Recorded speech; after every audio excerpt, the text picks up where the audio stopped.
नमस्कारम दोस्तों। तो चलिए इस वीडियो में महावीर की वाणी पर अध्ययन करते हैं, जो ओशो के द्वारा महावीर के जीवन में घटित विभिन्न घटनाओं पर आधारित है। और ओशो ने इसे बहुत ही बेहतरीन तरीके से समझाने की कोशिश की है। तो इसे बहुत ध्यान से सुनिएगा और इस अध्ययन के द्वारा आप बहुत सी चीज़ों को अपने जीवन में सुगम पाएंगे। और कोशिश करिएगा इन घटनाओं से कुछ सीखें और इसे अपनी ज़िंदगी में उतार सकें, ताकि आप खुद के लिए और दूसरों के लिए एक बेहतरीन जीवन की स्थापना कर सकें। अरिहन्ता मंगलम् सिद्धा मंगलम् साहु मंगलम् केवली प्रणतो धम्मो मंगलम् अरिहन्ता लोगुत्तमा सिद्धा लोगुत्तमा साहु लोगुत्तमा केवली प्रणतो धम्मो लोगुत्तमो। अरिहंत मंगल है, सिद्ध मंगल है, साहु मंगल है, केवली प्ररूपित अर्थात सर्वज्ञ कथित धर्म मंगल है।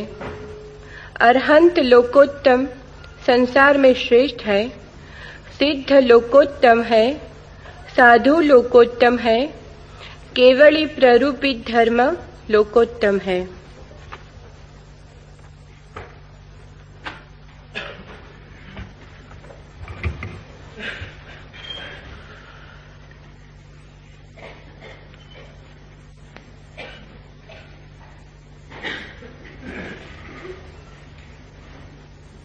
महावीर ने कहा है,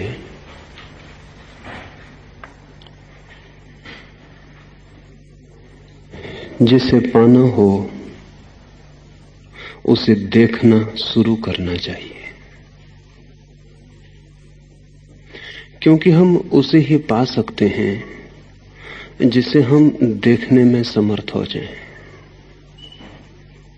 जिसे हमने देखा नहीं उसे पाने का भी कोई उपाय नहीं। जिसे खोजना हो उसकी भावना करनी प्रारंभ कर देनी चाहिए, क्योंकि इस जगत में हमें वही मिलता है जो मिलने के भी पहले जिसके लिए हम अपने हृदय में जगह बना लेते हैं। अतिथि घर आता हो तो हम इंतजाम कर लेते हैं उसके स्वागत का। अरिहंत को निर्मित करना हो स्वयं में, सिद्ध को पाना हो कभी, किसी क्षण स्वयं भी केवली बन जाना हो, तो उसे देखना, उसकी भावना करनी, उसकी आकांक्षा और अभीप्सा की तरफ चरण उठाने शुरू करने जरूरी है। महावीर से 2500 साल पहले चीन में एक कहावत प्रचलित थी, और वो कहावत थी लाओ त्से के द्वारा कही गई और बाद में संग्रहित की गई चिंतन की धारा का पूरा सार। वो कहावत थी, the superior physician cures the illness before it is manifested. जो श्रेष्ठ चिकित्सक है वो बीमारी के प्रकट होने के पहले ही उसे ठीक कर देता है।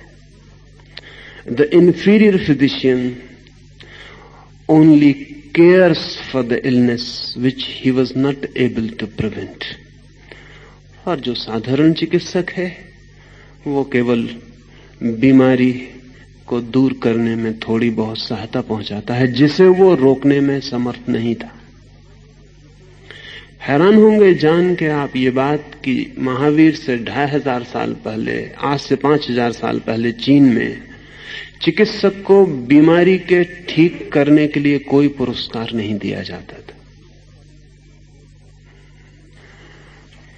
उल्टा ही रिवाज था, या हम समझें कि हम जो कर रहे हैं वो उल्टा है। चिकित्सक को पैसे दिए जाते थे इसलिए कि वो किसी को बीमार न पड़ने दे, और अगर कभी कोई बीमार पड़ जाता तो चिकित्सक को उल्टे उसे पैसे चुकाने पड़ते थे। तो हर व्यक्ति नियमित अपने चिकित्सक को पैसे देता था ताकि वो बीमार ना पड़े, और बीमार पड़ जाए तो चिकित्सक को उसे ठीक भी करना पड़ता और पैसे भी देने पड़ते। जब तक वो ठीक ना हो जाता तब तक बीमार को फीस मिलती चिकित्सक के द्वारा। ये जो चिकित्सा की पद्धति चीन में थी उसका नाम है एक्यूपंक्चर। इस चिकित्सा की पद्धति को नया वैज्ञानिक समर्थन मिलना शुरू हुआ है। रूस में वे इस पर बड़े प्रयोग कर रहे हैं और उनकी दृष्टि है कि इस सदी के पूरे होते होते रूस में चिकित्सक को बीमार न पड़ने देने की तनख्वाह देनी शुरू कर दी जाएगी, और जब भी कोई बीमार पड़ेगा तो चिकित्सक जिम्मेवार और अपराधी होगा। एक्यूपंक्चर मानता है कि शरीर में खून ही नहीं बहता, विद्युत ही नहीं बहती, एक और तीसरा प्रवाह है प्राण ऊर्जा का, एलान वाइटल का। वो प्रवाह भी शरीर में बहता है। 700 स्थानों पर शरीर के अलग अलग वो प्रवाह चमड़ी को स्पर्श करता है। इसलिए एक्यूपंक्चर में चमड़ी पर जहां जहां प्रवाह अव्यवस्थित हो गया है वहां सुई चोप कर उस प्रवाह को संतुलित करने की कोशिश की जाती। बीमारी के आने के 6 महीने पहले उस प्रवाह में असंतुलन शुरू हो जाते।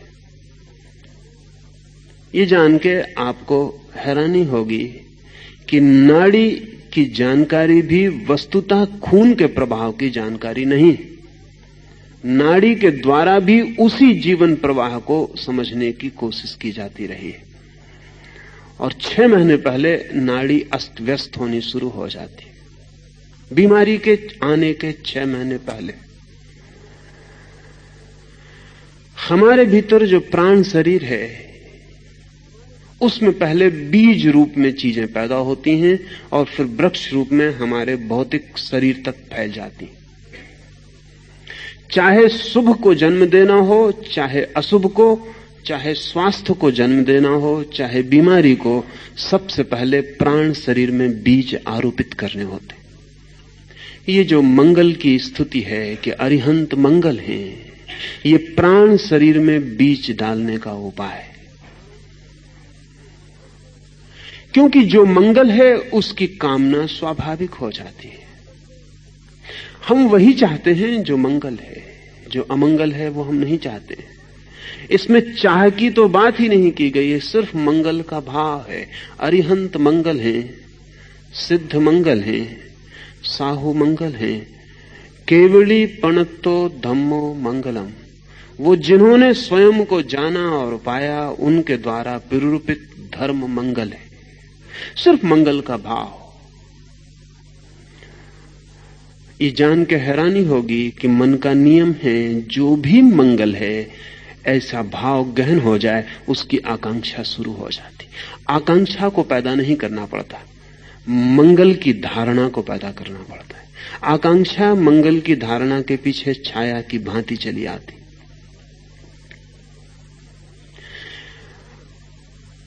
धारणा पतंजलि योग के 8 अंगों में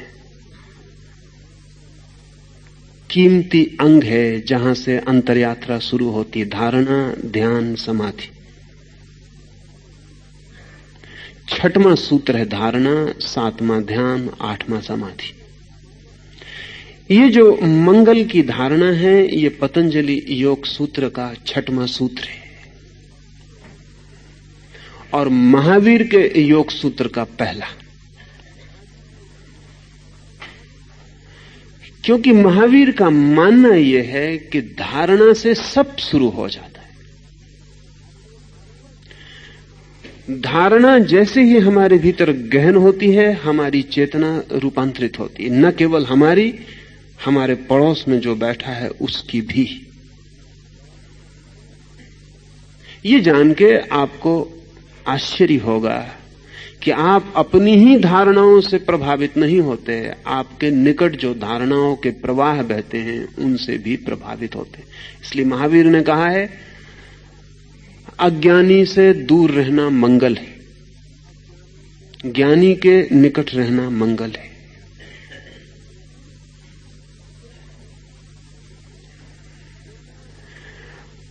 चेतना जिसकी रुग्ण है उससे दूर रहना मंगल है, चेतना जिसकी स्वस्थ है उसके निकट सानिध्य में रहना मंगल है।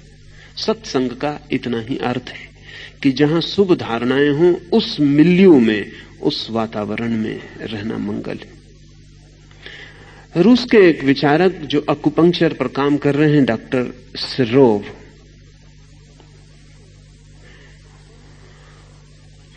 उन्होंने यांत्रिक आविष्कार किए हैं जिनसे पड़ोसी की धारणा आपको कब प्रभावित करती है और कैसे प्रभावित करती है उसकी जांच की जा सकती है। आप पूरे समय पड़ोस की धारणाओं से इंपोज किए जा रहे हैं, आपको पता ही नहीं कि आपको जो क्रोध आया है जरूरी नहीं कि आपका ही हो, वह आपके पड़ोसी का भी हो सकता है। भीड़ में बहुत मौकों पर आपको ख्याल नहीं है, भीड़ में एक आदमी जम्हाई लेता है और 10 आदमी उसी क्षण अलग अलग कोनों में बैठे हुए जम्हाई लेना शुरू कर देते। सरोव को कहना है कि वो धारणा एक के मन में जो पैदा हुई उसके वर्तुल आसपास चले गए और दूसरों को भी उसने पकड़ लिया। अब इसके लिए उसने यंत्र निर्मित किए हैं जो बताते हैं कि धारणा आपको कब पकड़ती है और कब आप में प्रवेश कर जाती। अपनी धारणा से तो व्यक्ति का प्राण शरीर प्रभावित होता ही है, दूसरे की धारणा से भी प्रभावित होता है। कुछ घटनाएं इस संबंध में आपको कहूं तो बहुत आसान होगा। 1910 में जर्मनी की एक ट्रेन में एक 15-16 वर्ष का युवक बेंच के नीचे छिपा पड़ा है। उसके पास टिकट नहीं है, वो घर से भाग खड़ा हुआ है, उसके पास पैसा भी नहीं है। फिर तो बाद में वो बहुत प्रसिद्ध आदमी हुआ और हिटलर ने उसके सिर पर 2 लाख मार्क की घोषणा की कि जो उसका सिर काट लाए। वो तो फिर बहुत बड़ा आदमी हुआ और उसके बड़े अद्भुत परिणाम हुए और स्टालिन और आइंस्टीन और गांधी सब उससे मिलकर आनंदित और प्रभावित हुए। उस आदमी का बाद में नाम हुआ वुल्फ मैसिंग। उस दिन तो उससे कोई नहीं जानता था 1910 में। वुल्फ मैसिंग ने अभी अपनी आत्मकथा लिखी है जो रूस में प्रकाशित हुई है और बड़ा समर्थन मिला है।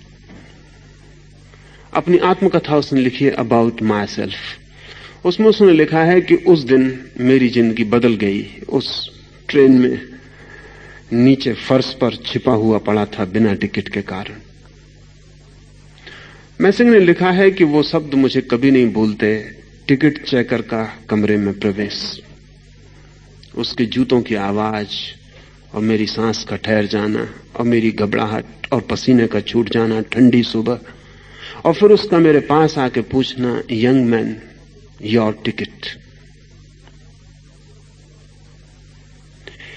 मैसिंग के पास तो टिकट थी नहीं, लेकिन अचानक पास में पड़ा हुआ एक कागज का टुकड़ा, अखबार की रद्दी का टुकड़ा मैसिंग ने हाथ में उठा लिया, आंख बंद की और संकल्प किया ये टिकट है, और उसे उठा के टिकट चेकर को दे दिया। और मन में उसने सोचा कि हे परमात्मा, उसे टिकट दिखाई पड़ जाए। उसने उस कागज को पंक्चर किया, टिकट वापस लौट आई और कहा कि when you have got the ticket, why you are lying under the seat.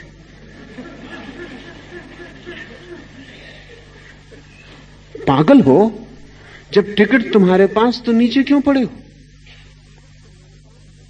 मैसिंग को खुद भी भरोसा नहीं आया, लेकिन इस घटना ने उसकी पूरी जिंदगी बदल दी। इस घटना के बाद पिछली आधे 50 वर्षों में जमीन पर वो सबसे महत्वपूर्ण आदमी था जिसे धारणा के संबंध में सर्वाधिक अनुभव थे। मैसिंग की परीक्षा दुनिया में बड़े बड़े लोगों ने ली।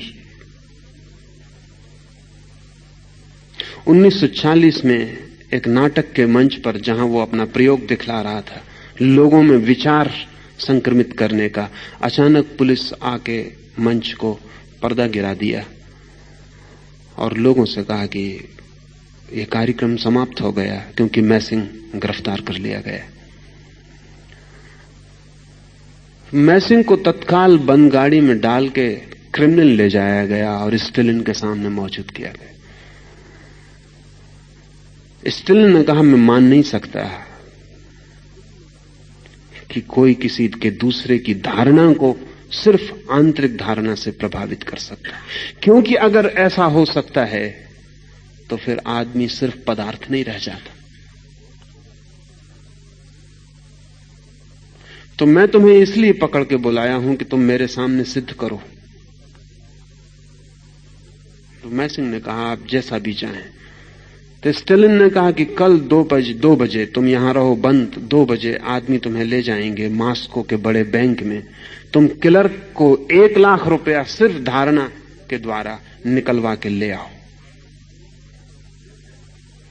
पूरा बैंक मिलिट्री से घेरा गया है। 2 आदमी पिस्तौलें लिए हुए मैसिंग के पीछे। ठीक 2 बजे उसे बैंक में ले जाया गया। उसे कुछ पता नहीं कि किस काउंटर पर उसे ले जाया जाएगा। जाके ट्रेजरर के सामने उसे खड़ा कर दिया गया। उसने कोरा कागज उन 2 आदमियों के सामने निकाला। कोरे कागज को 2 क्षण देखा, ट्रेजरर को दिया और 1 लाख रूबल। ट्रेजरर ने कई बार उस कागज को देखा, चश्मा लगाया, वापस गौर से देखा और फिर 1 लाख रूबल निकाल के मैसिंग को दे दिए। मैसिंग ने बैग में वापस अंदर रखे, स्टेलिन को जाके रुपए दिए। स्टेलिन ने कहा, हैरानी। वापस मैसिंग लौटा, जाके क्लर्क के हाथ में वो रुपए वापस दिए और कहा, मेरा कागज वापस लौटा दो। जब क्लर्क ने वापस कागज देखा तो वो खाली था। उसे हार्ट अटैक का दौरा पड़ गया, वो वहीं नीचे गिर पड़ा। तो वो बेहोश हो गया। उसकी समझ के बाहर हो गई बात कि क्या हुआ है। लेकिन स्टेलिन इतने से राजी ना हुआ। कोई जालसाजी हो सकती है, कोई क्लर्क और उसके बीच तालमेल हो सकता है। तो क्रेमलिन के कमरे में उसे बंद किया गया। हजारों सैनिकों का पहरा लगाया गया और कहा कि ठीक 12:05 पर वो सैनिकों के पहरे के बाहर हो जाए। वो ठीक 12:05 पे बाहर हो गया। सैनिक अपनी जगह खड़े रहे, वो किसी को दिखाई नहीं पड़ा। वो स्टेलिन के सामने जाके मौजूद हो गए। इस पर भी स्टेलिन को भरोसा नहीं आया और भरोसा आने जैसा नहीं था, क्योंकि स्टेलिन की पूरी फिलॉसफी, पूरा चिंतन, पूरा कम्युनिज्म का धारणा सब बिखरती है। ये एक आदमी कोई धोखाधड़ी कर दे और सारा का सारा मार्क्सियन चिंतन का आधार गिर जाए। लेकिन स्टेलिन प्रभावित जरूर इतना हुआ कि उसने तीसरे प्रयोग के लिए और प्रार्थना की। उसकी दृष्टि में जो सर्वाधिक कठिन बात हो सकती थी वो ये थी, उसने कहा कि कल रात 12 बजे मेरे कमरे में तुम मौजूद हो जाओ, बिना किसी अनुमति पत्र के। ये सर्वाधिक कठिन बात थी, क्योंकि स्टेलिन जितने गहन पहरे में रहता था उतना पृथ्वी पर दूसरा कोई आदमी कभी नहीं रहा। पता भी नहीं होता था कि स्टालिन किस कमरे में है क्रेमलिन के। रोज कमरा बदल दिया जाता था ताकि कोई खतरा ना हो, कोई बम ना फेंका जा सके, कोई हमला ना किया जा सके। सिपाहियों की पहली कतार जानती थी कि 5 नंबर कमरे में है, दूसरी कतार जानती थी कि 6 नंबर कमरे में है, तीसरी कतार जानती थी कि 8 नंबर कमरे में है। अपने ही सिपाहियों से भी बचने की जरूरत स्टालिन को थी। कोई पता नहीं होता था कि स्टालिन किस कमरे में। स्टालिन की खुद पत्नी भी स्टालिन के कमरे का पता नहीं रख सकती थी। क्रेमलिन के सारे कमरे जिनमें स्टालिन अलग अलग होता था करीब करीब एक जैसे थे, जिनमें वो कहीं भी किसी भी क्षण हट सकता था। सारा इंतजाम हर कमरे में था।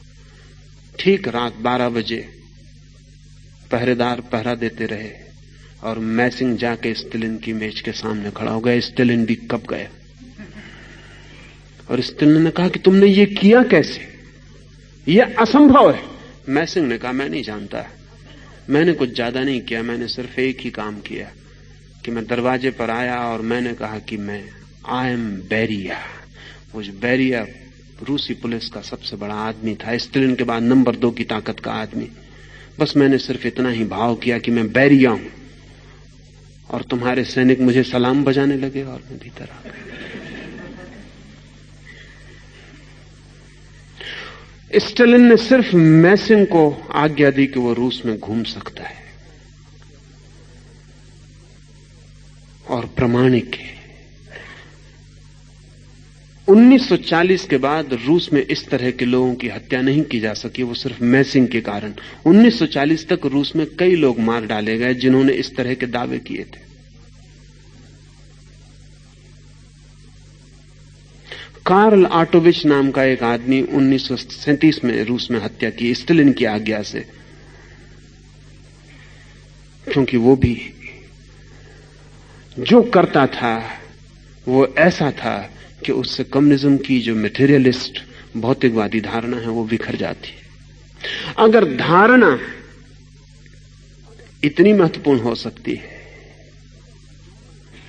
तो स्टालिन ने आज्ञा दी अपने वैज्ञानिकों को कि मैसिंग की बात को पूरा समझने की कोशिश करो, क्योंकि इसका युद्ध में भी उपयोग हो सकता है। और जो आदमी मैसिंग का अध्ययन करता रहा, उस आदमी ने, नामोव ने कहा है कि जो अल्टीमेट वीपन है युद्ध का, आखिरी जो अस्त्र सिद्ध होगा वो ये मैसिंग के अध्ययन से निकलेगा। क्योंकि जिस राष्ट्र के हाथ में धारणा को प्रभावित करने के मौलिक सूत्र आ जाएंगे, उस राष्ट्र को अणु की शक्ति से हराया नहीं जा सकता। सच तो यह है कि जिनके हाथ में अणु बम हो उनको भी धारणा से प्रभावित किया जा सकता है कि वो अपने ऊपर ही फेंक ले। एक हवाई जहाज बम फेंकने आ रहा हो, उसके पायलट को प्रभावित किया जा सकता है कि वापस लौट जाए, अपनी ही राजधानी पे गिरा दे। नामोव ने कहा है कि the ultimate weapon in war is going to be psychic power.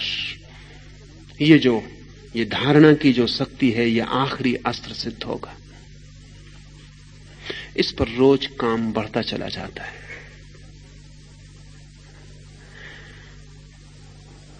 Stalin जैसे लोगों की उत्सुकता तो निश्चित ही विनाश की तरफ होगी। महावीर जैसे लोगों की उत्सुकता निर्माण और सृजन की ओर है।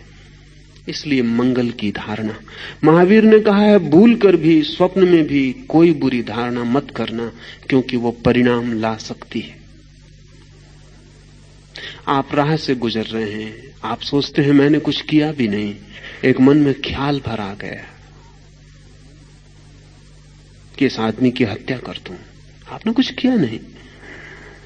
कि इस दुकान से फला चीज चुरा लूं। आप चोरी करने नहीं भी गए, लेकिन क्या आप निश्चिंत हो सकते हैं कि राह पर किसी चोर ने आपकी धारणा न पकड़ ली होगी?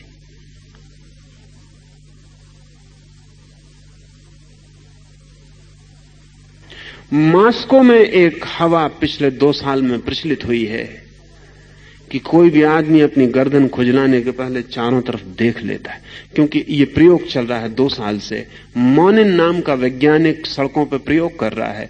वो आपके पीछे आके कहेगा आपकी गर्दन पे कीड़ा चढ़ रहा है, मन में अपने गर्दन खुजला रही है, खुजलाओ जल्दी, और लोग खुजलाने लगते हैं।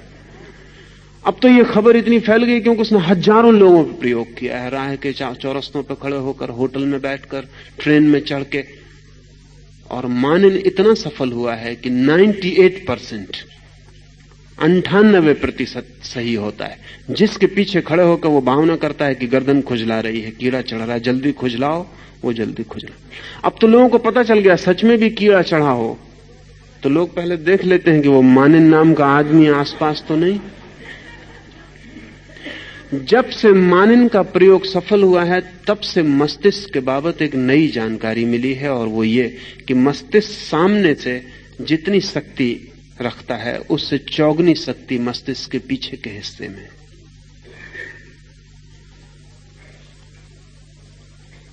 तो पीछे से व्यक्ति को जल्दी प्रभावित किया जा सकता है। सामने सिर्फ एक हिस्सा है, 4 गुना पीछे। और जो लोग, जैसे कि मैसिंग, या कल मैंने आपको कहा नेल्या नाम की महिला जो वस्तुओं को सरका सकती है, इनके मस्तिष्क के अध्ययन से पता चला है कि इनका मस्तिष्क पीछे 50 गुनी शक्ति से भरा हुआ है। सामने 1 तो पीछे 50। योग की निरंतर धारणा रही है कि मनुष्य का असली मस्तिष्क छिपा हुआ पीछे पड़ा है, और जब तक वो सक्रिय नहीं होता तब तक मनुष्य अपनी पूर्ण गरिमा को उपलब्ध नहीं होगा। ये भी हैरानी की बात है कि अगर आप कोई बुरा विचार करते हैं तो प्रकृति का अद्भुत नियम है कि आप मस्तिष्क के अगले हिस्से से करते हैं। मस्तिष्क का प्रत्येक हिस्सा अलग अलग काम करता है। अगर आपको हत्या करनी है तो उसका विचार आपके मस्तिष्क के ऊपरी सामने के हिस्से में चलता है, और अगर आपको किसी की सहायता करनी है तो पीछे अंतिम हिस्से में चलता है। प्रकृति ने इंतजाम किया हुआ है कि शुभ की ओर आपको ज्यादा शक्ति दी हुई है, अशुभ की ओर कम शक्ति दी हुई है। लेकिन शुभ जगत में दिखाई नहीं पड़ता और अशुभ जगत में बहुत दिखाई पड़ता है। हम शुभ की कामना ही नहीं करते, या अगर हम कामना भी करते हैं तो हम तत्काल विपरीत कामना करके उसे काट देते हैं। जैसे एक मां अपने बच्चे के जीने की कितनी कामना करती है, बड़ा हो, जिए, लेकिन किसी क्षण क्रोध में कह देती तू तो होते से ही मर जाता तो बेहतर था। उसे पता नहीं है कि 4 दफा उसने कामना की हो शुभ की और ये एक दफा अशुभ की, तो भी विषाक्त हो जाता है, सब कट जाती है कामना।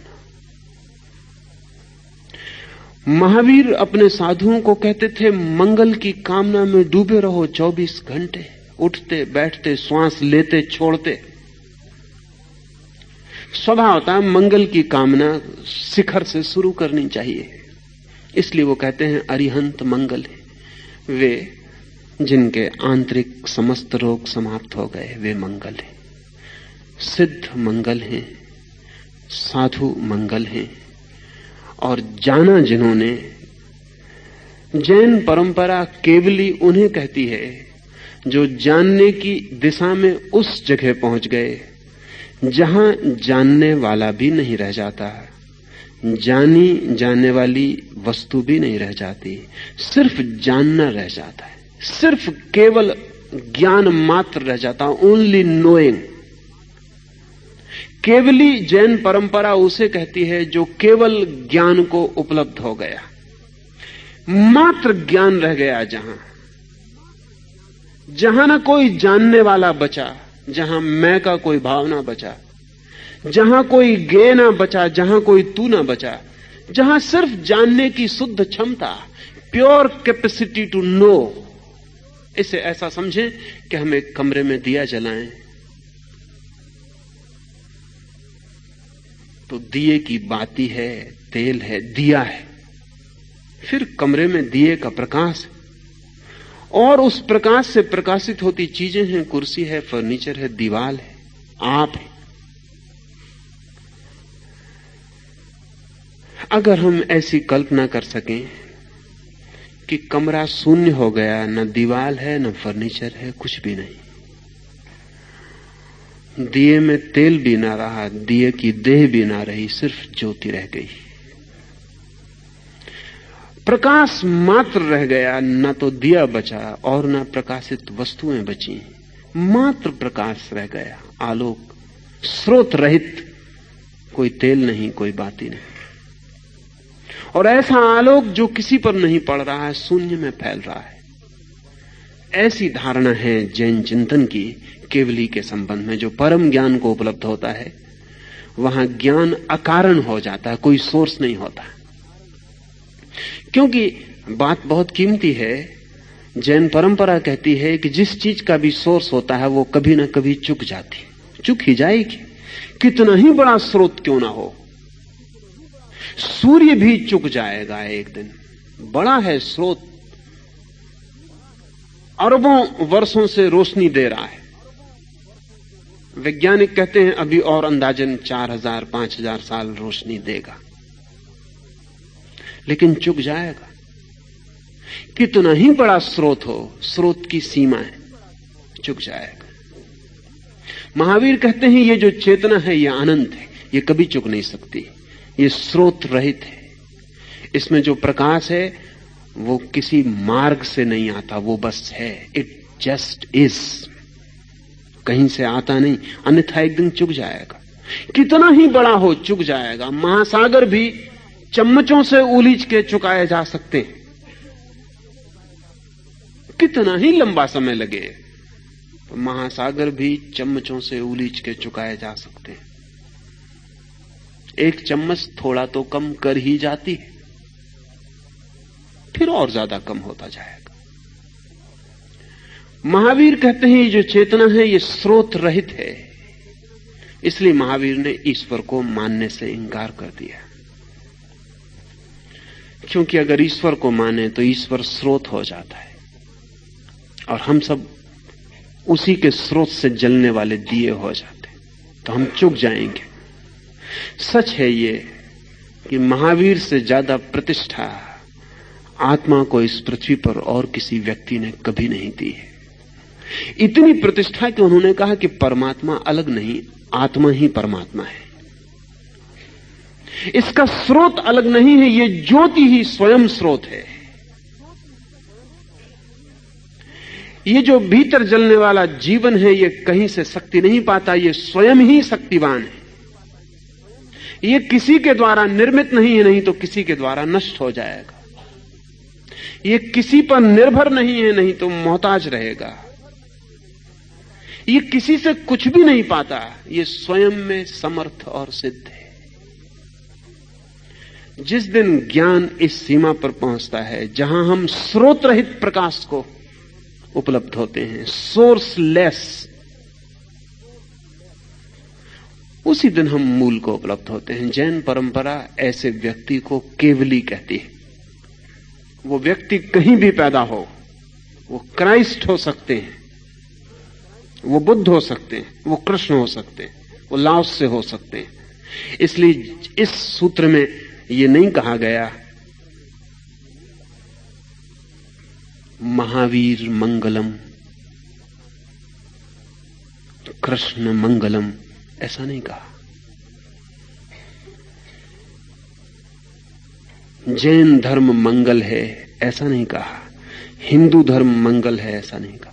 केवली पणत्तो धम्मो मंगलम, वो जो केवल ज्ञान को उपलब्ध हो गए उनके द्वारा जो भी प्ररूपित धर्म है वो मंगल है।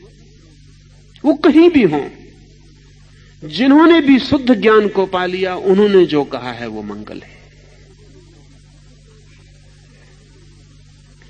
ये मंगल की धारणा गहन प्राणों के अतल में बैठ जाए तो अमंगल की संभावना कम होती चली जाती।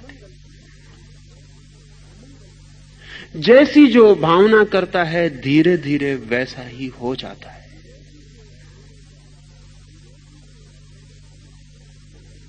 जैसा हम सोचते हैं वैसे ही हम हो जाते हैं। जो हम मांगते हैं वो मिल जाता है, लेकिन हम सदा गलत मांगते हैं, वही हमारा दुर्भाग्य।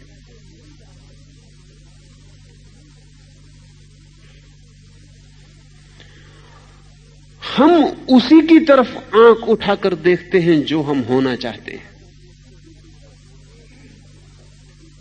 अगर आप एक राजनीतिक नेता के आसपास भीड़ लगा के इकट्ठे हो जाते हैं, तो ये सिर्फ भीड़ इसकी ही सूचना नहीं है कि राजनीतिक नेता आया, गहन रूप से इस बात की सूचना है कि आप कहीं राजनीतिक पद पर होना चाहते हैं।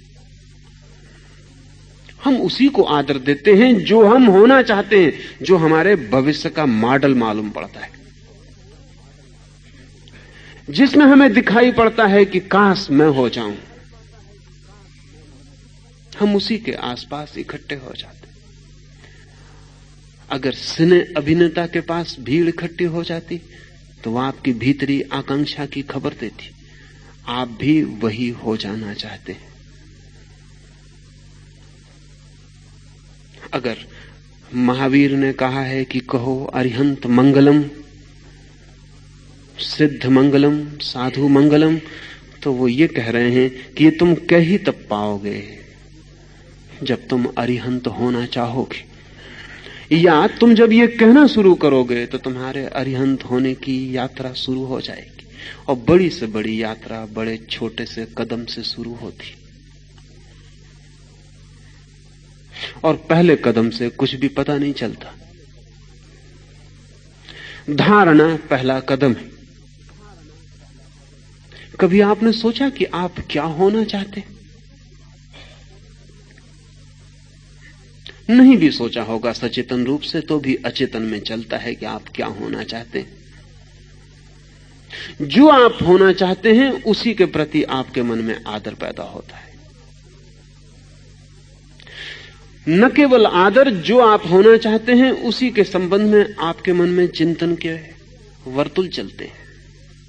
वही आपके स्वप्नों में उतर आता है, वही आपकी सांसों में समा जाता है, वही आपके खून में प्रवेश कर जाता है। और जब मैं कहता हूं खून में प्रवेश कर जाता है, तो मैं कोई साहित्यिक बात नहीं कह रहा हूं, मैं मेडिकल, मैं बिल्कुल शारीरिक तथ्य की बात कह रहा हूं।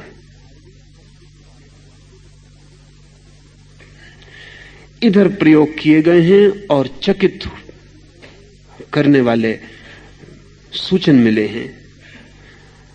ऑक्सफोर्ड यूनिवर्सिटी में दिलावार प्रयोगशाला में विचार का खून पर क्या प्रभाव पड़ता है, दूसरे की धारणा का भी, आपकी धारणा को छोड़ दें, आपकी धारणा का तो पड़ेगा ही, दूसरे की धारणा का भी, अप्रगट धारणा का भी आपके खून पर क्या प्रभाव पड़ता है। अगर आप ऐसे व्यक्ति के पास जाते हैं जिसके हृदय से बहती करुणा और मंगल की भावना है, जो आपके लिए शुभ के अतिरिक्त और कुछ नहीं सोच पाता है, तो डिलावार लेबोरेटरी के प्रयोगों का 10 वर्षों का निष्कर्ष यह है कि आपके खून में ऐसे व्यक्ति के पास जाते ही जो आपके प्रति मंगल की भावना रखता है, सफेद कण 1500 की तादाद में तत्काल बढ़ जाते, इमीडिएटली। दरवाजे के बाहर आपके खून की परीक्षा की जाए और फिर आप भीतर आ जाएं और मंगल की कामना से भरे हुए व्यक्ति के पास बैठ जाएं और फिर आपके खून की परीक्षा की जाए, आपके खून में सफेद वाइट ब्लड सेल्स, सफेद जो कोष हैं खून के, वो 1500 बढ़ जाते हैं। जो व्यक्ति आपके प्रति दुर्भाव रखता है उसके पास जाके 1600 कम हो जाते हैं, तत्काल, इमीडिएटली। और मेडिकल साइंस कहती है कि आपके स्वास्थ्य की रक्षा का मूल आधार सफेद कणों की अधिकता है।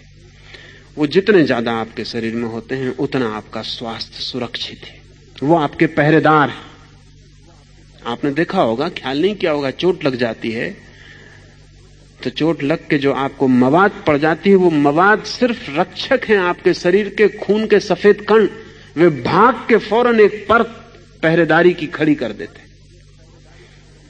जिसको आप मवाद समझते हैं वो मवाद नहीं है, वो आपकी दुश्मन नहीं है, वो खून के सफेद कण हैं जो तत्काल दौड़ के घाव को चारों तरफ से घेर लेते हैं, जैसे कि पुलिस ने पहरा लगा दिया हो, क्योंकि उनके परत को पार करके कोई भी कीटाणु शरीर में प्रवेश नहीं कर सकता, वो रक्षक है। डिलावार प्रयोगशाला में किए गए प्रयोगों ने चकित कर दिया है वैज्ञानिकों को कि क्या शुभ की भावना से भरे व्यक्ति का इतना परिणाम हो सकता है कि दूसरे के खून का अनुपात बदल जाए, आयतन बदल जाए, खून की गति बदल जाए, हृदय की गति बदल जाए, रक्तचाप बदल जाए? यह संभव है? अब तो इंकार करना कठिन है। डॉक्टर जगदीश चंद्र बसु के बाद दूसरा एक बड़ा नाम एक अमेरिकन का है, क्लीव बैक्स्टर का। जगदीश चंद्र ने तो कहा था कि पौधों में प्राण है। बैक्स्टर ने सिद्ध किया है, सिद्ध हो गया है कि पौधों में भावना भी है। और पौधे अपने मित्रों को पहचानते हैं और शत्रुओं को भी। पौधा अपने मालिक को भी पहचानता है, अपने माली को भी। और अगर मालिक मर जाता है तो पौधे की प्राणधारा क्षीण हो जाती है, वो बीमार हो जाता है। पौधों की स्मृति को भी बैक्स्टर ने सिद्ध किया कि उनकी भी मेमोरी है। और जब आप अपने गुलाब के पौधे के पास जाके प्रेम से खड़े हो जाते हैं तो वो कल फिर आपकी उसी समय प्रतीक्षा करता है।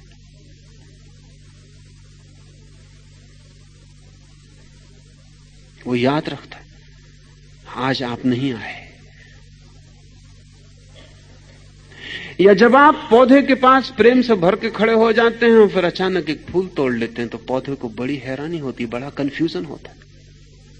इस सब की प्राणधाराओं को रिकॉर्ड करने वाले यंत्र तैयार किए हैं बैक्स्टर ने कि पौधा एकदम कंफ्यूज हो जाता है, उसकी समझ में नहीं आता कि जो आदमी इतने प्रेम से खड़ा था उसने फूल कैसे तोड़ लिया। वो ऐसे ही कंफ्यूज हो जाता जैसे कोई बच्चा आपके पास खड़ा हो, प्रेम करते करते एकदम गर्दन तोड़ ले कि चेहरा बहुत अच्छा लगता है। पौधे की समझ में बिल्कुल नहीं आता कि ये हो क्या गया। उसके भीतर बड़ा कंफ्यूजन पैदा होता है। बैक्स्टर कहता है हमने हजारों पौधों को कंफ्यूज किया हुआ, उनको हम बड़ी परेशानी में डाले हुए हैं। वो समझ ही नहीं पाते कि ये हो क्या रहा है। जिसको मित्र की तरह अनुभव कर रहे थे वो एकदम शत्रु की तरह हो जाता।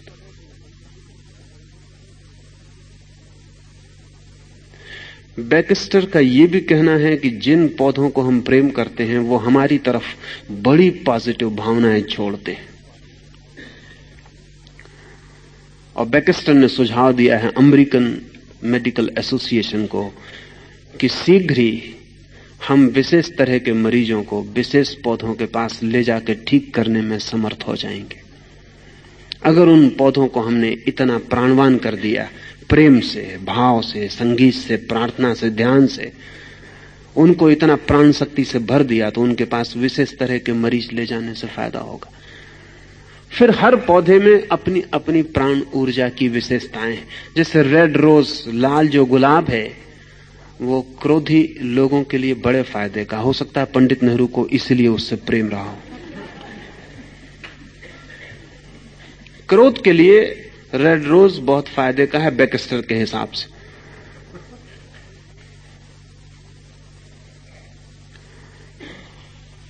वो क्रोध को कम करता है, वो अक्रोध की धारणा को अपने चारों तरफ फैलाता है। उसका भी अपना आभा मंडल है। पौधों के पास भी हृदय है। माना कि वे अशिक्षित हैं लेकिन उनके पास हृदय है। आदमी बहुत शिक्षित होता चला जाता लेकिन हृदय खोता चला जाता। ये धारणा हृदय को जन्माने का आधार बन सकती है, मंगल की धारणा। निश्चित ही मंगल की धारणा, हम इतने कमजोर हैं और अमंगल हमें इतना सहज है कि हम अरिहंत पर भी मंगल की धारणा कर पाएं तो चमत्कार है। हम ये भी कह पाएं कि अरिहंत मंगल हैं तो भी मिरेकल है। पत्थर मंगल है इसके लिए तो कठिनाई पड़ेगी। दुश्मन मंगल है इसलिए तो बहुत कठिनाई पड़ेगी। शत्रु मंगल है इसके लिए तो बहुत कठिनाई पड़ेगी। महावीर आपको भली भांति जानते हैं। जो श्रेष्ठतम है, जिस पर भी आपको कठिनाई पड़ेगी करने में मंगल की धारणा, उससे शुरू करते हैं। अरिहंत, सिद्ध, साधु और जिन्होंने जाना उनके द्वारा प्ररूपित धर्म। धर्म का जैन परंपरा में वैसा अर्थ नहीं है जैसा अंग्रेजी के रिलीजन का या उर्दू के मजहब का, और वैसा अर्थ भी नहीं है जैसा हिंदू धर्म का। जैन परंपरा में धम्म का जो अर्थ है वो समझ लेना चाहिए, वो बहुत खूबी का है, विशिष्ट है, और जैन दृष्टि को एक नए आयाम में फैलाता है।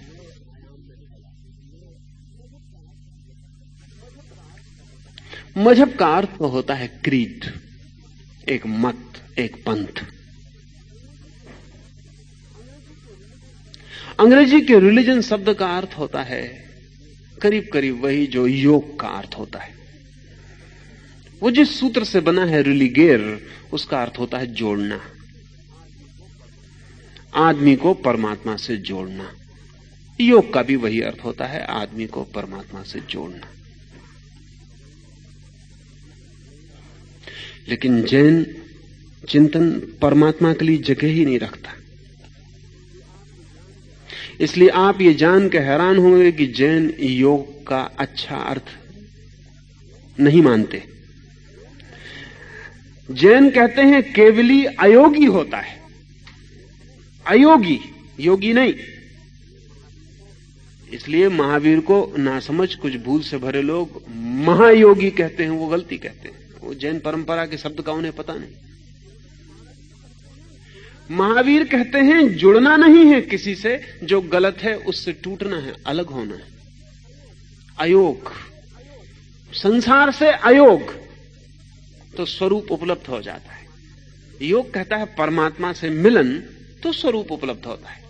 महावीर कहते हैं स्वरूप उपलब्ध ही है, जो हमें पाना है वो हमें मिला ही हुआ है, सिर्फ हम गलत चीजों से चिपके खड़े हैं, इसलिए दिखाई नहीं पड़ रहा है। गलत को छोड़ दें, अयुक्त हो जाएं, अलग हो जाएं। इसलिए जैन परंपरा में अयोग का वही मूल्य है जो हिंदू परंपरा में योग का। धर्म का बड़ा अनूठा अर्थ जैनों का है। महावीर कहते हैं कि वस्तु का जो स्वभाव है वही धर्म है, नेचर। धर्म का महावीर का वही अर्थ है जो लाओ से के ताओ का, वस्तु का जो स्वभाव है, जो उसकी स्वयं की अपनी परिणति है। अगर कोई व्यक्ति बिना किसी से प्रभावित हुए सहज वर्ण चरण कर पाए तो धर्म को उपलब्ध हो जाता है। अगर कोई व्यक्ति बिना प्रभावित हुए, इसलिए प्रभाव महावीर अच्छी बात नहीं मानते। किसी से भी प्रभावित होना बंधना है। सब इंप्रेशंस बांधने वाले। पूर्णतया अप्रभावित हो जाना, निज हो जाना है, स्वयं हो जाना। इस निजता को, इस स्वयं होने को वे धर्म कहते हैं। केवली प्ररूपित धर्म का अर्थ होता है जब कोई व्यक्ति केवल ज्ञान मात्र रह जाता है, चेतना मात्र रह जाता है, तब वो जैसे जीता है वही धर्म है। उसका जीवन, उसका उठना, उसका बैठना, उसका हलन चलन, उसका सोना, वो जो भी करता है, उसकी आंख के पलक का है उठना और हिलना, उसकी समस्त अस्तित्व में प्रकट होती हुई जो भी किरणें हैं वही धर्म है। जैसे अग्नि अपने शुद्ध रूप में जलती हो तो धुआं पैदा नहीं होता। आप कहेंगे अग्नि तो जहां भी जलती वहां धुआं पैदा होता। तर्क की किताबों में लिखा हुआ है जहां जहां धुआं वहां वहां अग्नि। इसलिए जहां धुआं दिखे मान लेना कि अग्नि। लेकिन धुआं अग्नि से पैदा नहीं होता, केवल ईंधन के गीलेपन से पैदा होता है। अग्नि से उसका कोई लेना देना नहीं। अगर ईंधन बिल्कुल गीला ना हो तो धुआं पैदा नहीं होता। धुआं अग्नि का स्वभाव नहीं है, ईंधन का प्रभाव है। जो ईंधन गीला होता है तो पैदा होता है, तो कहना चाहिए कि वो पानी से पैदा होता है, वो अग्नि से पैदा नहीं होता धुआं। अगर बिल्कुल सूखा ईंधन है जिसमें पानी जरा भी नहीं है तो धुआं पैदा नहीं होगा, और अगर पैदा होता है तो जानना कि थोड़ा बहुत ईंधन गीला है। अग्नि जब अपने शुद्ध रूप में होती है, जब उसमें कोई दूसरा विजातीय फॉरेन एलिमेंट नहीं होता, तब उसमें कोई धुआं नहीं होता। महावीर कहते हैं तब अग्नि अपने धर्म में है, जब कोई धुआं नहीं। जब चेतना बिल्कुल शुद्ध होती है और पदार्थ का कोई प्रभाव नहीं होता, शरीर का पता भी नहीं होता, जब चेतना इतनी शुद्ध होती है कि शरीर का पता भी नहीं होता, तब महावीर कहते हैं जानना कि चेतना अपने धर्म में। इसलिए महावीर कहते हैं प्रत्येक का अपना धर्म है। अग्नि का अपना है, जल का अपना है, पदार्थ का अपना है, चेतना का अपना है। शुद्ध हो जाना अपने धर्म में आनंद है, अशुद्ध रहना अपने धर्म में दुख है। तो धर्म का यहां अर्थ है स्वभाव, अपने स्वभाव में चले जाना, धार्मिक हो जाना है, और अपने स्वभाव के बाहर भटकते रहना अधार्मिक बने रहना।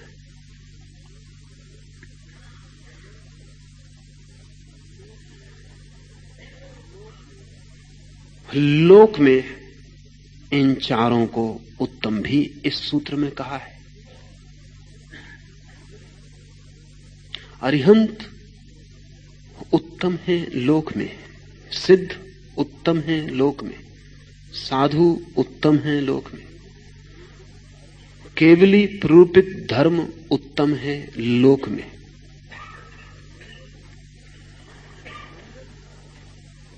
मंगल कह देने के बाद उत्तम कहने की क्या जरूरत है?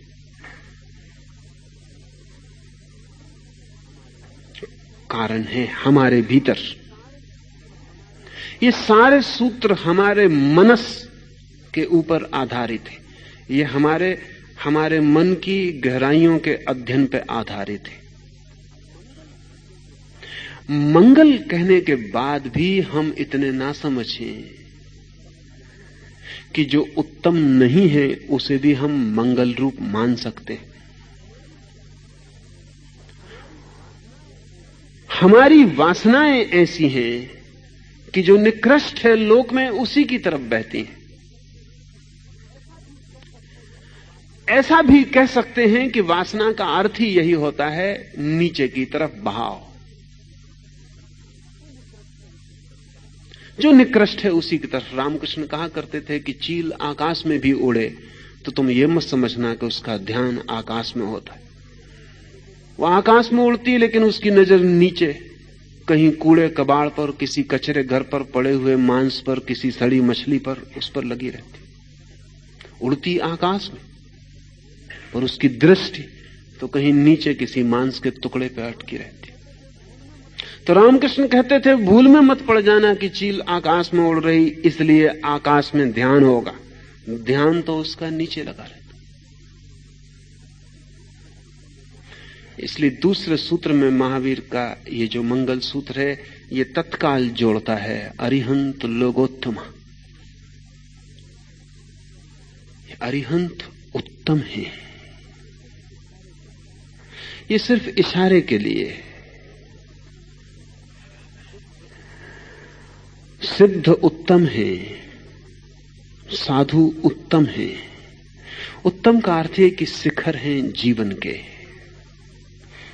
श्रेष्ठ, पाने योग्य, चाहने योग्य, होने योग्य। सविज्जर ने, किसी ने पूछा है सविज्जर को,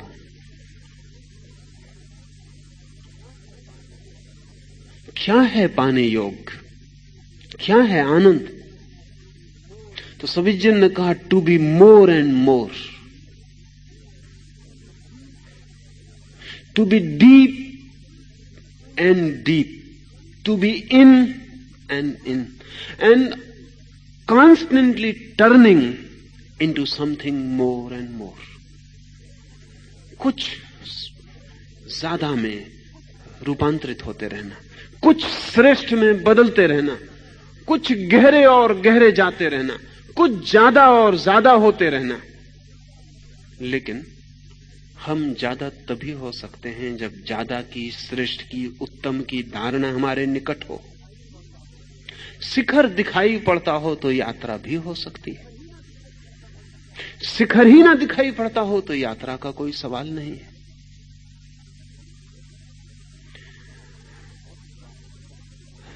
भौतिकवाद कहता है कोई आत्मा नहीं है, शिखर को तोड़ देता है। और जब कोई आत्मा नहीं है ऐसा कोई मान लेता है तो आत्मा को पाना है, इसका तो कोई सवाल ही नहीं रह जाता।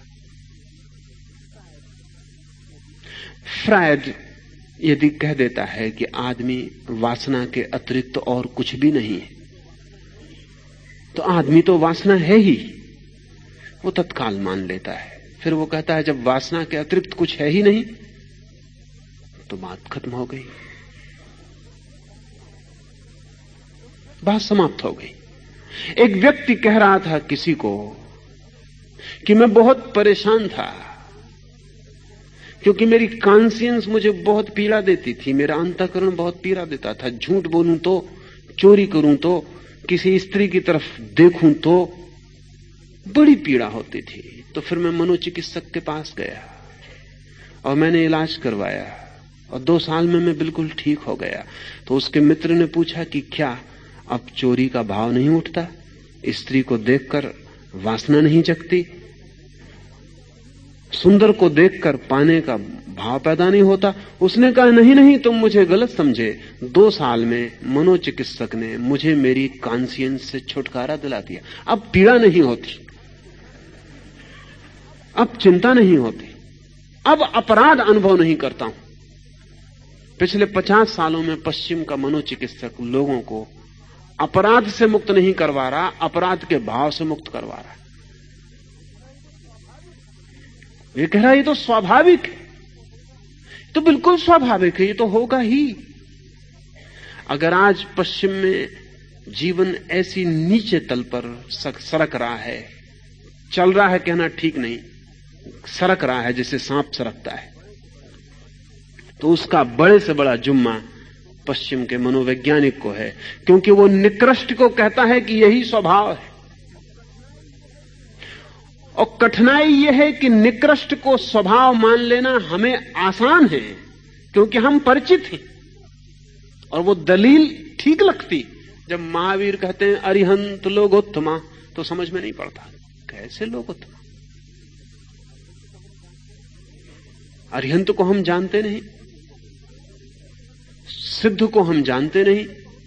कौन है ये? हमारे भीतर तो हमने सिद्ध जैसा कभी कोई क्षण अनुभव नहीं किया, अरिहंत जैसी हमने कभी कोई लहर नहीं जानी, साधु जैसा हमने कभी कोई भाव नहीं जाना, केवली प्ररूपित धर्म में हमने कभी प्रवेश नहीं किया। क्या हवा की बातें।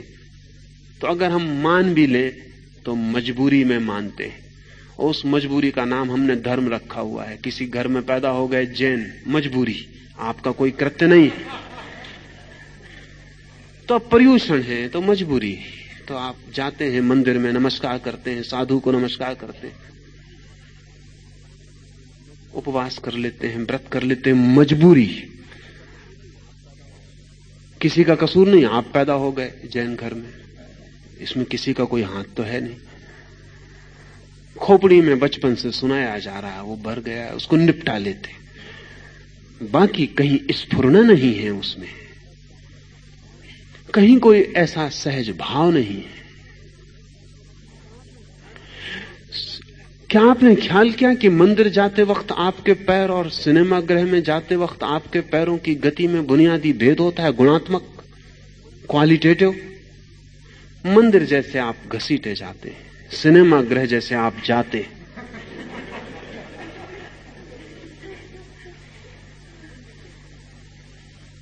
मंदिर जैसे एक मजबूरी, एक काम, प्रफुल्लता नहीं है चरण में, नृत्य नहीं है चरण में जाते समय। किसी तरह पूरा कर देना है, लेकिन निकृष्ट जीवन है, पूरा नहीं कर देना है। सुना है मैंने कि मुल्ला नसरुद्दीन जिस दिन मरा, उस दिन पुरोहित उसे परमात्मा की प्रार्थना कराने आए और कहा कि मुल्ला पश्चाताप करो, रिपेंट, पश्चाताप करो उन पापों के जो तुमने किए। मुल्ला ने आंख खोली और कहा कि मैं दूसरा ही पश्चाताप कर रहा हूं, जो पाप मैं नहीं कर पाया उनका पश्चाताप कर रहा हूं। अब मरा हूं और कुछ पाप करने का मन था वो नहीं कर पाया।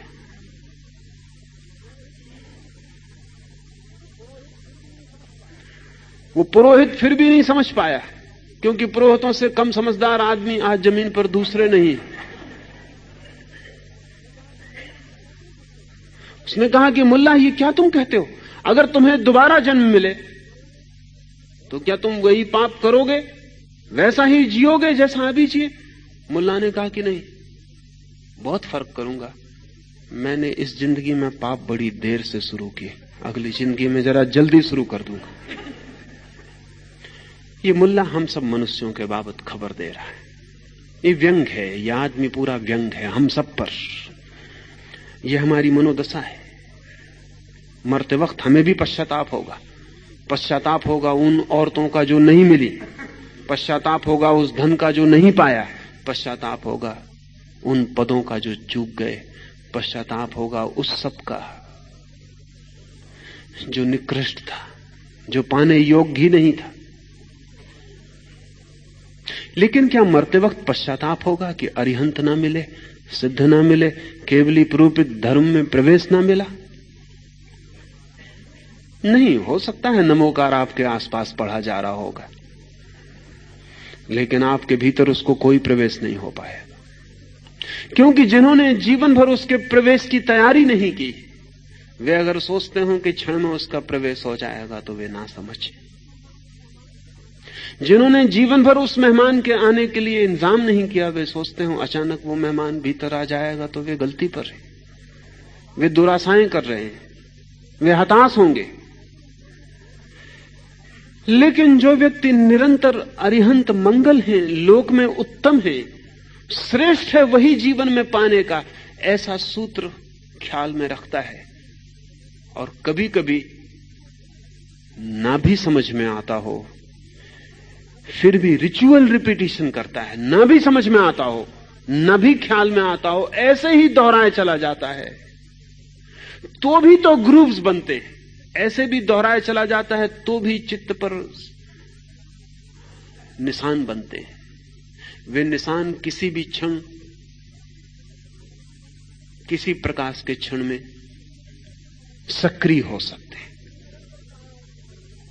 जिसने निरंतर कहा है कि अरिहंत लोक में उत्तम है, उसने अपने भीतर एक धारा प्रवाहित की है, कितनी ही क्षीण, लेकिन जब वो अरिहंत होने के विपरीत जाने लगेगा तो उसके भीतर कोई उससे कहेगा कि तुम जो कर रहे हो वो उत्तम नहीं, वो लोक में श्रेष्ठ नहीं।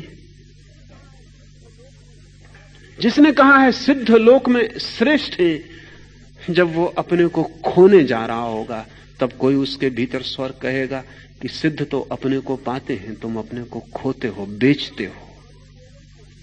जिसने कहा है साधु लोग उत्तम हैं, उसको किसी क्षण असाधु होते वक्त ये स्मरण रोकने वाला बन सकता है। जानकर समझकर किया गया तब तो परिणामदायी है ही, न जानकर न समझकर किया हुआ भी परिणामदायी हो जाता है, क्योंकि रिचुअल रिपीटिशन भी, सिर्फ पुनरुक्ति भी हमारे चित्त में रेखाएं छोड़ जाती है, मृत लेकिन फिर भी छोड़ जाती, और किसी भी क्षण वे सक्रिय हो सकती।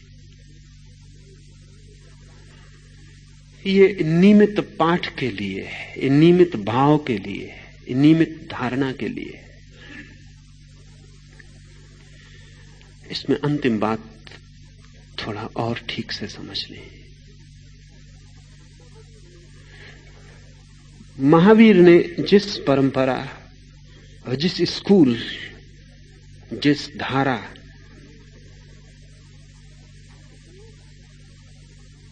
का उपयोग किया है, उसमें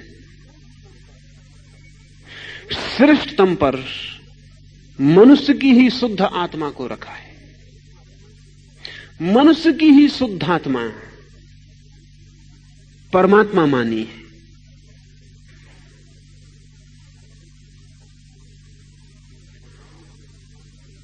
इसलिए महावीर के हिसाब से इस जगत में जितने लोग हैं उतने भगवान हो सकते हैं। जितने लोग हैं, लोग ही नहीं, जितनी चेतनाएं हैं, वे सभी भगवान हो सकते हैं। महावीर की दृष्टि में भगवान का एक होने का जो ख्याल है वो नहीं। अगर ठीक से समझें तो दुनिया के सारे धर्मों में भगवान की जो धारणा है वो अरिस्टोक्रेटिक है, एक की। सिर्फ महावीर के धर्म में वो डेमोक्रेटिक है, सबकी। प्रत्येक व्यक्ति स्वभाव से भगवान है। वो जाने न जाने, वो पाए न पाए, वो जन्म जन्म भटके, अनंत जन्म भटके, फिर भी इससे कोई फर्क नहीं पड़ता, वो भगवान है।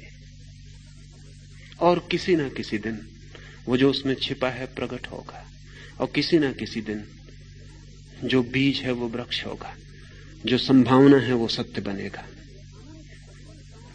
महावीर अनंत भगवत्ताओं में मानते हैं, अनंत भगवत्ताओं में, इन्फिनिट डीटीज। एक एक आदमी डिवाइन है। और जिस दिन सारा जगत अरिहंत तक पहुंच जाए, उस दिन जगत में अनंत भगवान होंगे। महावीर का अर्थ भगवान से है जिसने अपने स्वभाव को पा लिया। स्वभाव भगवान है।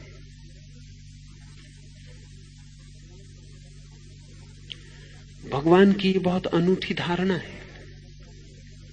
जगत को बनाने वाले का सवाल नहीं है भगवान से, जगत को चलाने वाले का सवाल नहीं है भगवान से। महावीर कहते हैं कोई बनाने वाला नहीं है।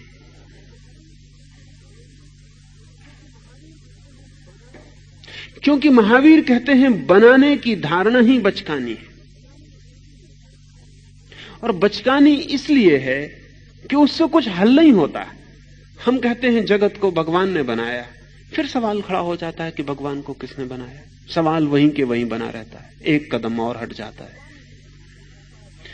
फिर वो भगवान जो कहता है भगवान ने जगत को बनाया, वो कहता है भगवान को किसी ने नहीं बनाया। महावीर कहते हैं जब भगवान को किसी ने नहीं बनाया, ऐसा मानना ही पड़ता है कि कुछ है जो अनबना है, अनक्रिएटेड है, तो इस सारे जगत को ही अनक्रिएटेड मानने में कौन सी अड़चन? अड़चन तो एक ही थी मन को कि बिना बनाए कोई चीज कैसे बनेगी। इसलिए ये समझ लेने जैसा है कि महावीर के पास नास्तिक के लिए जो उत्तर है वो तथाकथित ईश्वरवादी के पास नहीं है। क्योंकि नास्तिक ईश्वरवादी से यही कहता है कि तुम्हारे भगवान ने क्यों बनाया, तो बड़ी कठिनाई खड़ी होती है फिर। और बड़ी कठिनाई ये खड़ी होती है कि ईश्वरवादी को मानना पड़ता है कि उसमें वासना उठी जगत को बनाने की। जब भगवान तक में वासना उठती है तो आदमी को वासना से मुक्त करने का फिर कोई उपाय नहीं। भगवान ने चाहा, ही डिजायर्ड। जब भगवान भी चाहता है और भगवान भी बिना चाह के शांत नहीं रह सकता, तो फिर आदमी को अचाह में कैसे ले जाओगे? क्या भगवान परेशान था जगत नहीं था तो? कोई पीड़ा होती थी? वैसे ही जैसे एक चित्रकार को चित्र न बने तो होती, एक कवि को कविता निर्मित न हो पाए तो होती। क्या ऐसा ही परेशान और चिंतित होता था? क्या उसमें भी चिंता और तनाव घर करते? तो ईश्वरवादी दिक्कत में रहा है। उसको स्वीकार करना पड़ता है कि भगवान ने चाहा, और तब बहुत बेहुदी बातें उसको स्वीकार करनी पड़ती। तो उसे स्वीकार करना पड़ता है ब्रह्मा ने स्त्री को जन्म दिया और फिर उसी को चाहा। क्योंकि उस ब्रह्मा और चाह में कोई तालमेल बिठाना पड़ेगा। तो एक बहुत एब्सर्ड घटना घटी, और वो ये कि ब्रह्मा ने जिसे पैदा किया वो तो उनका पिता हो गया, फिर उसने अपनी बेटी को चाहा, फिर वो संभोग के लिए आतुर हो गया, और फिर वो अपनी बेटी के पीछे भागने लगा। फिर बेटी उससे बचने के लिए गाय बन गई तो वो बैल हो गया, फिर बेटी उससे बचने के लिए कुछ और हो गई तो फिर कुछ और हो गया। वो बेटी जो जो होती चली गई, वो ब्रह्मा फिर वही वही जीव का नर होता चला गया। तो अगर ब्रह्मा भी ऐसा चाह में भाग रहा हो, तो आप जब सिनेमा गृह जाते हैं तो बिल्कुल ब्रह्म स्वरूप है, बिल्कुल ठीक चले जा रहे हैं, आपको कोई अड़चन नहीं होनी चाहिए, आप उचित ही कर रहे हैं। वो स्त्री फिल्म अभिनेत्री हो गई तो आप फिल्म दर्शक हो गए, आप चले जा रहे। तब फिर सारा जगत वासना का फैलाव हो जाता है। महावीर ने इसे जड़ से काट दिया। महावीर ने कहा कि नहीं, अगर भगवत्ता की तरफ ले जाना है लोगों को तो भगवान को शून्य करो। बड़ी अजीब बात, अगर लोगों को भगवान बनाना है तो ये भगवान की धारणा को अलग करो। बहुत अजीब, क्योंकि महावीर ने कहा कि भगवान में ही चाह को रख दोगे पहले, डिजायर को रख दोगे पहले, क्योंकि उसके बिना तो जगत का निर्माण ना होगा। तो फिर आदमी से चाह को शून्य करने का कारण क्या बचेगा? तो महावीर ने कहा जगत अनिर्मित है, अनक्रिएटेड है, किसी ने बनाया नहीं है। और विज्ञान के लिए भी यही लॉजिकल तर्कयुक्त मालूम पड़ता है, क्योंकि इस जगत में कोई चीज बनाई हुई नहीं मालूम पड़ती, है ही। और न इस जगत में कोई चीज नष्ट होती मालूम पड़ती है, न कोई चीज निर्मित होती मालूम पड़ती है, सिर्फ रूपांतरित होती मालूम पड़ती है। इसलिए महावीर ने जो परिभाषा की है पदार्थ की, वो इस जगत में की गई सर्वाधिक वैज्ञानिक परिभाषा है। अद्भुत शब्द महावीर ने खोजा है पुद्गल, मैटर के लिए, और ऐसा शब्द जगत की किसी भाषा में नहीं है। पदार्थ के लिए महावीर ने पदार्थ नहीं कहा, नया शब्द गढ़ा, पुद्गल। पुद्गल का अर्थ है जो बनता और मिटता रहता है और फिर भी है, जो प्रतिपल बन रहा है और मिट रहा है और है। जैसे नदी प्रतिपल भागी जा रही है, चली जा रही है, हुई जा रही और फिर भी है। फ्लोइंग एंड इज, बह रही है और है। महावीर ने कहा कि जो चीज बन रही है, मिट रही है, ना बन के सृजन होता उसका, ना मिट के समाप्त होती। बिकमिंग, पुद्गल का अर्थ है becoming, never being and always becoming.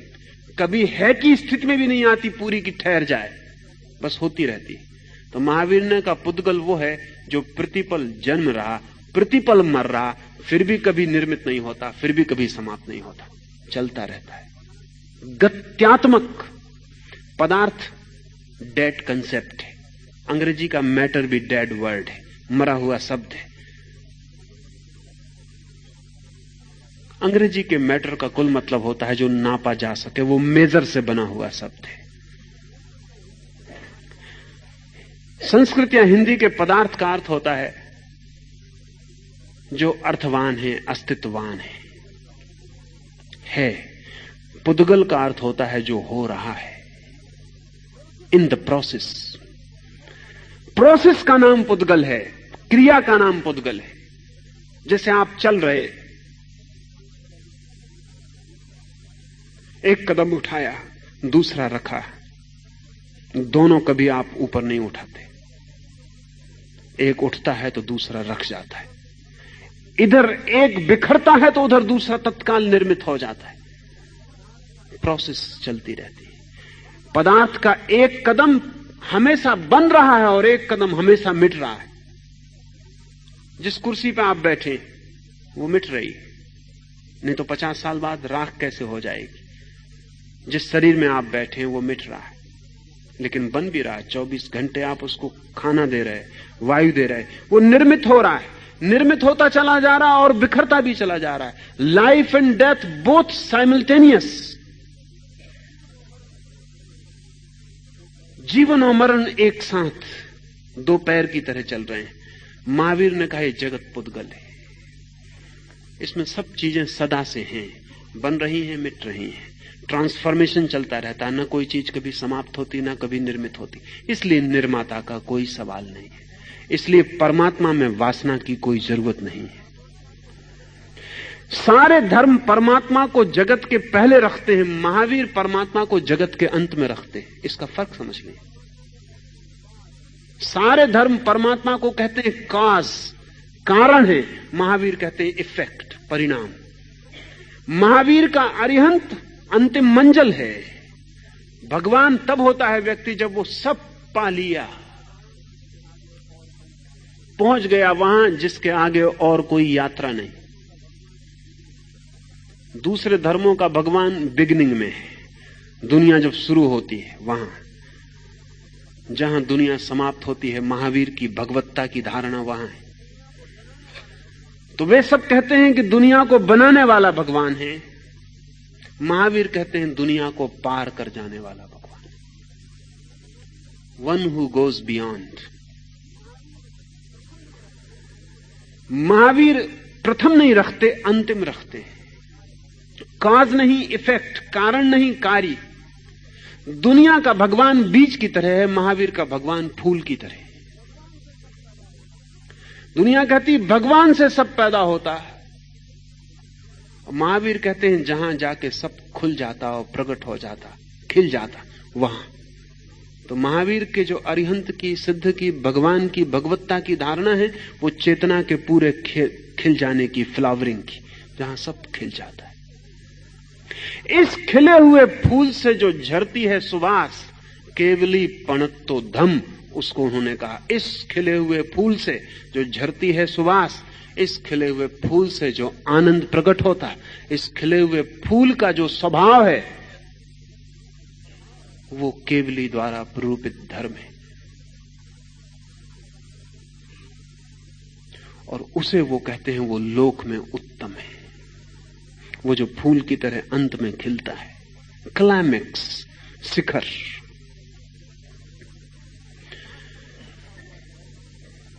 शास्त्र में लिखा हुआ धर्म लोक में उत्तम है, ऐसा महावीर नहीं कहते। नहीं तो वो कहते हैं शास्त्र प्ररूपित धर्म लोकोत्तम है।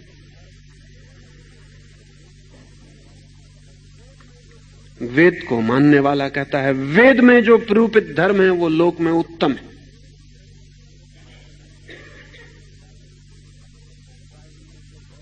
बाइबल को मानने वाला कहता है बाइबल में जो धर्म प्ररूपित है वो उत्तम है। कुरान को मानने वाला कहता है कुरान में जो धर्म प्ररूपित है वो उत्तम है। गीता को मानने वाला कहता है गीता में जो धर्म की प्ररूपणा हुई है वो उत्तम है। महावीर कहते हैं केवली पणत्तो धम्मो, नहीं, शास्त्र में कहा हुआ नहीं, केवल ज्ञान के क्षण में जो झरता है वही जीवंत। लिखा हुए का क्या मूल्य है? लिखा हुआ पहले तो बहुत सिकुड़ जाता है, शब्द में बांधना पड़ता है। जीवंत धर्म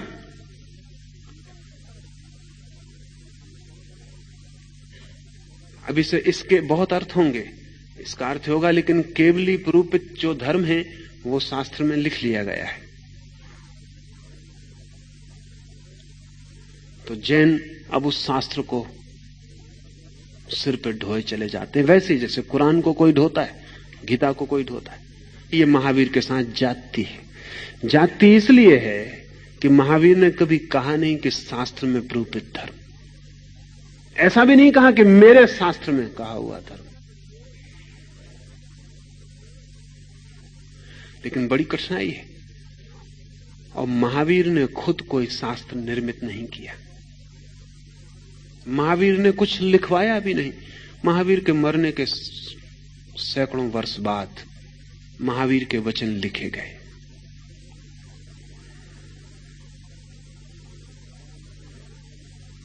महावीर ने लिखवाया नहीं, लिखा नहीं।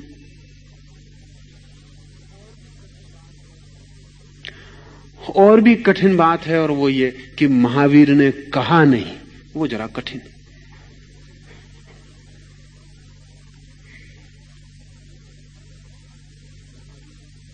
वो जरा कठिन है कि महावीर ने कहा नहीं। महावीर तो मौन रहे, महावीर तो बोले नहीं। तो महावीर की जो वाणी है वो कही हुई नहीं, सुनी हुई है। महावीर का जो धर्म का निरूपण है वो मौन टेलीपैथिक ट्रांसमिशन है। और इसलिए एक बहुत पुराण जैसी लगती बात आपसे कहूं, कथा जैसी, लेकिन जल्दी ही सही वैज्ञानिक आधार उसको मिलते चले जाते। महावीर जब बोलते तो बोलते नहीं थे, बैठते। उनके अंतर आकाश में जरूर ध्वनि गूंजती। ओंठ का वे उपयोग न करते, कंठ का वे उपयोग न करते। अगर मैसिंग एक साधारण व्यक्ति जो कोई अरिहंत नहीं, अगर एक कागज के टुकड़े को सिर्फ अंतर्वाणी के द्वारा कह सकता है ये टिकट है, बोला तो नहीं, कहा तो नहीं, लेकिन टिकट कलेक्टर ने तो, चेकर ने तो जाना, सुना कि टिकट है। अगर एक कोरे कागज पर लाख रुपया दिए जा सकते हैं तो पढ़ा तो गया, लिखा नहीं गया। ट्रेजरर ने पढ़ा तो कि लाख रुपए देने हैं।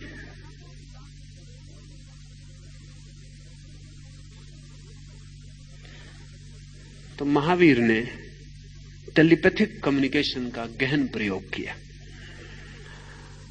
बोले नहीं, सुने गए। He was heard. मौन बैठे, पास लोग बैठे, उन्होंने सुना।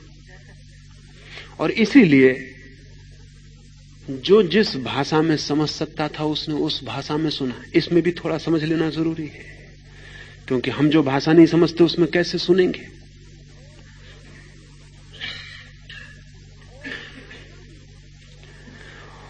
और जानवर भी इकट्ठे थे, पशु भी इकट्ठे थे, और पौधे भी खड़े थे, और कथा कहती उन्होंने भी सुना।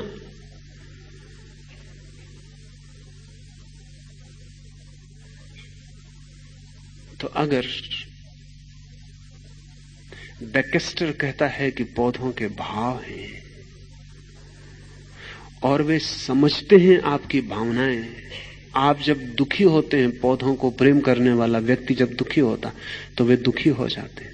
अब जब घर में उत्सव मनाया जाता तो वे प्रफुल्लित हो जाते हैं। जब आप उनके पास खड़े होते हैं तो उनमें आनंद की धाराएं बहती हैं। जब घर में कोई मर जाता है तो वे भी मातम मनाते। इसके जब अब वैज्ञानिक प्रमाण हैं तो क्या बहुत कठिनाई है कि महावीर के हृदय का संदेश पौधों की स्मृति तक पहुंच जाए? अभी सारे दुनिया में जो प्रयोग किए जा रहे हैं अनकॉन्शियस पर, अचेतन पर, उनसे सिद्ध होता है कि हम अचेतन में कोई भी भाषा समझ सकते हैं, कोई भी भाषा।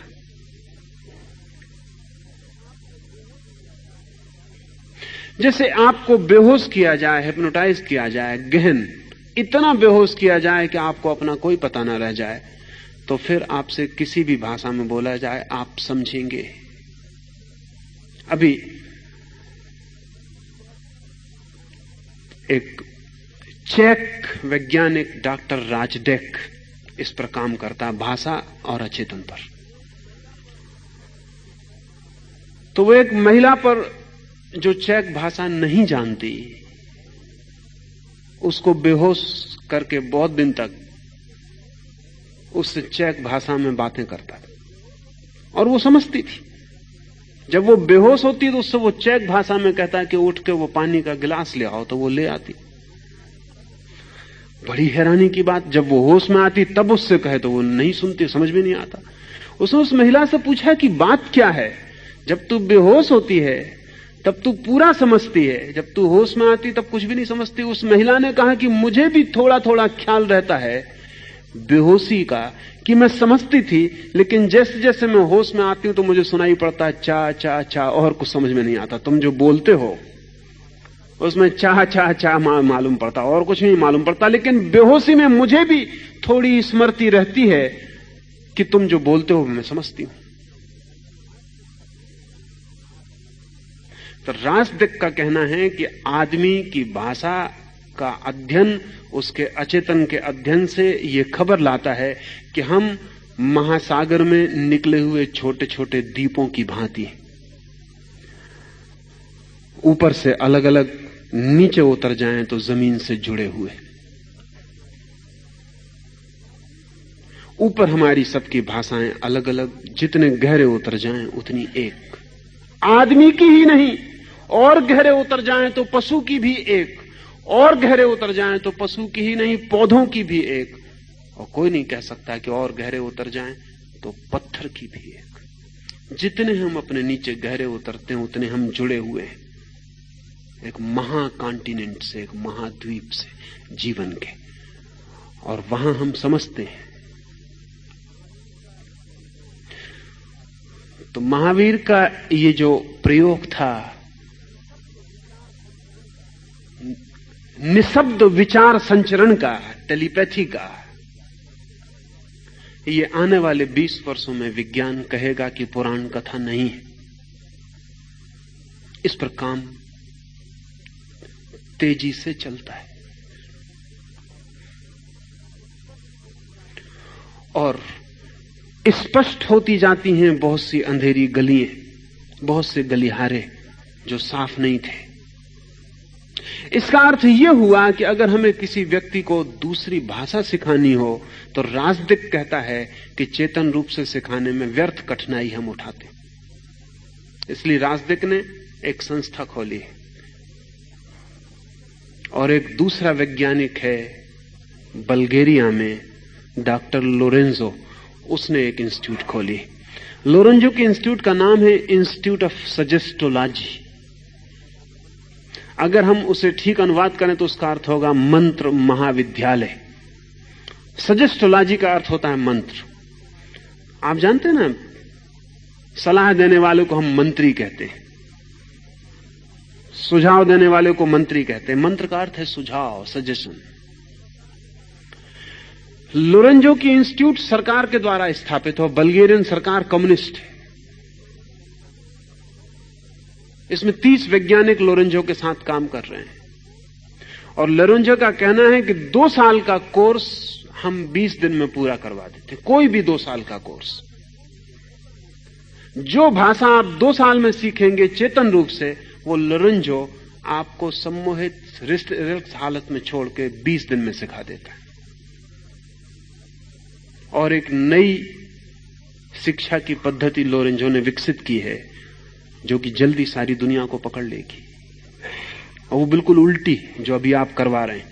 और उसके हिसाब से, और मैं मानता हूं कि वो ठीक है, मेरे हिसाब से भी हम जिसको शिक्षा कह रहे हैं वो शिक्षा नहीं है, निपट ना समझी। लोरेंजो ने जो स्कूल खोला है उस स्कूल में बच्चों को बैठने के लिए आराम कुर्सियां हैं। कुर्सियां नहीं, आराम कुर्सियां, जैसा कि हवाई जहाज में होती, जिन पर वो आराम से लेट जाते। डिफ्यूज कर दिया जाता प्रकाश, जैसा कि हवाई जहाज उड़ता है तब कर दिया जाता, तेज रोशनी नहीं। और विशेष संगीत कमरे में बजता रहता। कोई स्कूल रहा, ये मामला सब खराब हो गया, पूरे वक्त संगीत बजता रहता। और विद्यार्थियों से कहा जाता है कि आंख चाहो आधी बंद कर लो, चाहो पूरी बंद कर लो, और संगीत पर ध्यान दो, संगीत पर। और शिक्षक पढ़ा रहा, उस पर ध्यान मत दो। Don't give any attention to the teacher. शिक्षक पढ़ा रहा है, उस पर भूल के ध्यान मत देना, उसी से गड़बड़ हो जाती। तुम तो संगीत सुनते रहना, तुम शिक्षक को सुनना ही मत। ये तो उल्टा हो गया, क्योंकि शिक्षक यही तो बेचारा परेशान है कि हमको सुन नहीं रहे, तो डंडा बजा रहा है पूरे वक्त कि हमें सुनो। लड़के कहीं बाहर देख रहे हैं, कहीं पक्षियों को सुन रहे हैं, कहीं कुछ और कर रहे हैं, और शिक्षक कह रहा है हमें सुनो। वही तो सारा 3000 साल का शिक्षक और विद्यार्थी का झगड़ा है, जो अब अपनी चरम सीमा पर पहुंच गया कि हमें सुनो। और लोरेंजो कहता है कि इसीलिए तुम 2 साल लग जाते हैं सिखाने में, क्योंकि जब कोई व्यक्ति सचेतन रूप से सुनता है तो उसका ऊपरी मन सुनता है। तो वो कहता है ऊपरी मन को तो लगा दो संगीत सुनने में, तब उसका भीतरी मन का द्वार सुनता रहेगा। और 2 साल का कोर्स वो 20 दिन में पूरा कर देता है किसी भी भाषा का। और 20 दिन में आदमी उतना कुशल हो जाता है दूसरी भाषा बोलने में जितना 2 साल में नहीं हो पाता। बात क्या है? बात कुल इतनी ही है कि नीचे गहरे में हमारी बड़ी क्षमताएं छिपी हैं।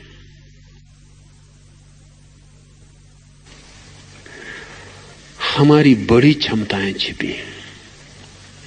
आप अपने घर से यहां तक आए हैं, अगर आप पैदल चल के आए हैं तो क्या आप बता सकते हैं कि रास्ते पर कितने बिजली के खंभे पड़े थे? आप कहेंगे मैं कोई पागल हूं, मैं उनकी कोई गिनती नहीं करता।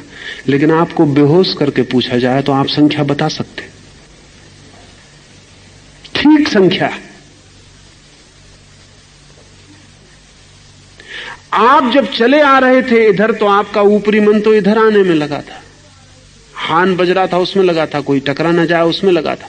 लेकिन आपके नीचे का मन सब कुछ रिकॉर्ड कर रहा है। रास्ते पर पड़े हुए लैंप पोस्ट भी, लोग निकले वो भी, हार्न बजा वो भी, कार का नंबर दिखाई पड़ गया वो भी, वो सब नोट कर रहा है। वो सब आपको याद हो गया है। आपके चेतन को कोई पता नहीं, कहना चाहिए आपको कोई पता नहीं। वो जो पानी के ऊपर निकला हुआ द्वीप आइलैंड है उसको कुछ पता नहीं, लेकिन नीचे जो जुड़ी हुई भूमि का विस्तार है वहां सब पता है। तो महावीर बोले नहीं, चुपचाप बैठे। और इसीलिए यही कारण है कि महावीर का धर्म बहुत व्यापक नहीं हो पाया, बहुत लोगों तक नहीं पहुंच पाया, क्योंकि महावीर बोलते तो सबकी समझ में आता है। महावीर नहीं बोले तो उनकी ही समझ में आया जो उतने गहरे जाने को तैयार थे। इसलिए महावीर का बहुत सिलेक्टिव है, बहुत चूज एंड फ्यू। जो उस जगत में महावीर के वक्त श्रेष्ठतम लोग थे वे ही महावीर को सुन पाए। वे श्रेष्ठतम चाहे पौधों में हो और चाहे पशुओं में और चाहे आदमियों में, इससे कोई फर्क नहीं पड़ता। महावीर को सुनने के पहले बड़े प्रशिक्षण से गुजरना पड़ता था। ध्यान की प्रक्रियाओं से गुजरना पड़ता है, ताकि जब आप महावीर के सामने बैठें तो आपका जो वाचाल मन है, वो जो निरंतर उपद्रव से ग्रस्त बीमार मन है, वो शांत हो जाए और आपकी जो गहन आत्मा है वो महावीर के सामने आ जाए, उस संवाद हो सके उस आत्मा से। इसलिए महावीर की वाणी को 500 वर्ष तक फिर रिकॉर्ड नहीं किया गया।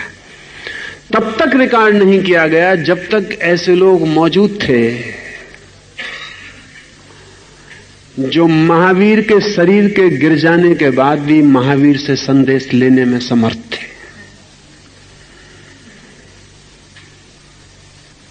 जब ऐसे लोग भी समाप्त होने लगे तब घबराहट फैली और तब संग्रहित करने की कोशिश की गई। इसलिए जैनों का एक वर्ग दिगंबर महावीर की किसी भी वाणी को ऑथेंटिक नहीं मानता। उसका मानना है कि चूंकि वो उन लोगों के द्वारा संग्रहित की गई है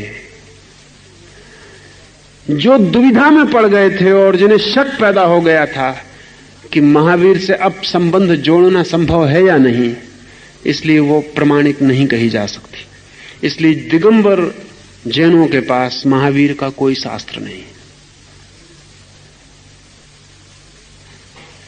कोई शास्त्री नहीं है। वो कहते सब खो गया। श्वेतांबरों के भी जो पास शास्त्र है वो भी पूर्ण नहीं है, क्योंकि जिन्होंने संग्रहित किया उन्होंने कहा हमें थोड़ी सी बातें भर प्रमाणिक लिख सकते हैं, बाकी और अंग खो गए हैं, उनको जानने वाले अब कोई भी नहीं, इसलिए वो भी अधूरा है। लेकिन महावीर की पूरी वाणी को कभी भी पुनः पाया जा सकता है। और उसके पाने का ढंग यह नहीं होगा कि महावीर के ऊपर जो किताबें लिखी रखी उनमें खोजा जाए। उसके पाने का ढंग पुनः यही होगा कि वैसा ग्रुप, वैसा स्कूल, वैसे थोड़े से लोग जो चेतना को उस गहराई तक ले जा सकें जहां से महावीर से आज भी संबंध जोड़ा जा सकता है। इसलिए महावीर ने कहा केवली पणत्तो धम, शास्त्र नहीं। वही धर्म उत्तम है जो तुम केवली से संबंधित होकर जान सको, बीच में शास्त्र से संबंधित होकर नहीं। और केवली से कभी भी संबंधित हुआ जा सकता है, लेकिन शास्त्र बाजार में मिल जाते हैं। केवली से संबंधित होना हो तो बड़ी गहरी कीमत चुकानी पड़ती, फिर स्वयं के भीतर बहुत कुछ रूपांतरित करना पड़ता है। महावीर कहते थे बिना कीमत चुकाए कुछ भी नहीं मिलता है, और जितनी बड़ी चीज पानी हो उतनी बड़ी कीमत चुकानी चाहिए। इसलिए आखिरी बात, जब वो बार बार कहते हैं कि अरिहंत उत्तम है, सिद्ध उत्तम है, साधु उत्तम है, केवली रूपित धर्म उत्तम है, तब वो ये भी कह रहे हैं कि इतने उत्तम को पाने के लिए तैयारी रखना सब कुछ चुकाने की, क्योंकि मूल्य मुफ्त नहीं मिल सकेगा। हम सब मुफ्त लेने के आदी हैं, हम कुछ भी चुकाने को तैयार नहीं। सड़ी गली चीज को खरीदने के लिए हम सब कुछ चुकाने को तैयार हैं। धर्म मुफ्त मिलना चाहिए। असल में इससे पता चलता है हम मुफ्त उसी चीज को लेने को तैयार होते हैं जिसको हम लेने को आग्रहशील नहीं है, जिसको हम कहते हैं ठीक मुफ्त देते हो तो दे दें, बाकी क्षमा करें। महावीर कहते हैं जो इतना उत्तम है, लोक में जो सर्वश्रेष्ठ है, उसे चुकाने को सब कुछ खोना पड़ेगा, स्वयं को। और जब भी कोई स्वयं को खोने को तैयार है तो वो केवली प्ररूपित धर्म से सीधा डायरेक्ट संबंधित, संयुक्त हो जाता है।